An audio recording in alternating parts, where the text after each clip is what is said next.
Dear learners, if I were to ask you that would you want your career in accounting or in finance, would you have an answer right away or would you stop, pause and think for a while कि आखिर accounting and finance ये दोनों terms होते क्या हैं या इन दोनों terms के बीच में difference क्या होता है?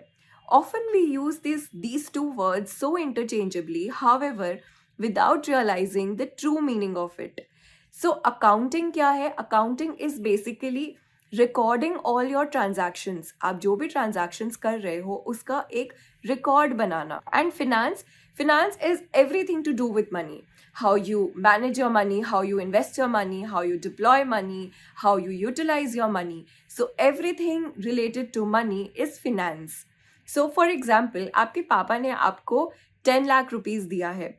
अब इस 10 लाख रुपीज़ में से आप कुछ अमाउंट पे से एक वेकेशन पे जा रहे हो या अपने लिए एक आप लैपटॉप खरीद रहे हो, मोबाइल फ़ोन खरीद रहे हो, बहुत सारी शॉपिंग कर रहे हो.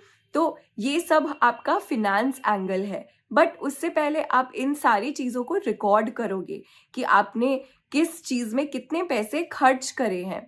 सो once that data is ready कि आप उस चीज़ की अकाउंटिंग कर रहे हो कि आपने कहाँ कितने पैसे लगाए हैं, आप उसके बाद उसको एनालाइज कर सकते हो कि ओके, मैंने ट्रिप में तो शायद थोड़े ज़्यादा पैसे खर्चे कर दिए या मैंने थोड़े ज़्यादा पैसों की शॉपिंग कर ली है.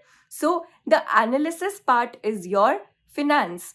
सो बेसिकली अकाउंटिंग आपका पहले आता है, आपका पास्ट रिलेटेड डेटा है अकाउंटिंग एस्पेक्ट. और फिनेंस इज योर फ्यूचरिस्टिक, यानी कि आप अपना एक फिनेंस प्लानिंग करने के लिए, अपने बिजनेस रिलेटेड फिनेंस प्लानिंग करने के लिए आप अपने डेटा को एनालाइज कर रहे हो. सो अकाउंटिंग आप कर रहे हो so that you can generate reports like P&L, balance sheet. और फिनेंस में आकर के आप अपने उस रिपोर्ट्स को एनालाइज करते हो ताकि आप बिजनेस डिसीजंस ले सको. सो आई होप नाउ आपको ये दोनों टर्म एकदम क्लियर है, फिनेंस एंड अकाउंटिंग.